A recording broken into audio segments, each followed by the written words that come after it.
تخيل قائد جيش كامل ينزل بنفسه عشان يواجه قائد العدو وجها لوجه. مش مجرد حرب، دي مبارزة هتحدد مصير أمة كاملة.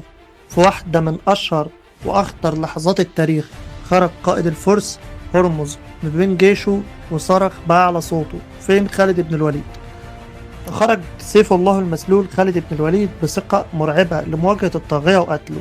اقترب الاتنين من بعض وكانوا أقرب لجيش الفرس من جيش المسلمين. نزل هرمز من على حصانه وقال لخالد: لو انت بطل قاتلني على الأرض. وخالد بدون تردد نزل هو كمان من على حصانه ورجعوا الخيل للجيوش، وبقوا لوحدهم وسط صمت مرعب. الجيشين مستنين النهاية. بداية المبارزة ضربات سريعة، مهارة مبالغ فيها. خالد بيقاتل بثقة مرعبة وهرمز بدأ يتفاجئ. دقايق بعد دقايق والكل واقف على أعصابه، وفجأة يقف خالد وسط الغبار على قدميه وفي إيده سيف مغطى بالدم. هرمز وقع قتيلا. قائد الفرس سقط قتيل على يد خالد بن الوليد.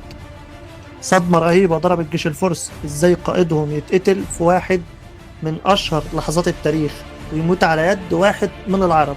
لكن خالد ما اداهمش أي فرصة عشان يفوقوا أو يتصدموا.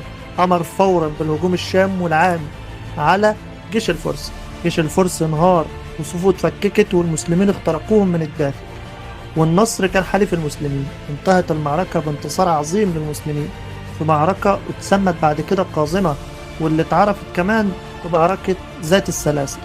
بس السؤال هنا: ازاي لحد دلوقتي في مكان بيتسمى باسم هرمز؟ مش المفروض هرمز ده الخسران؟ يبقى المكان يتسمى باسم خالد بن الوليد. قصة مش بس عن معركة، لا، دي عن قائد قدر يغير مجرى التاريخ بقوة وشجاعة وقرار في لحظة.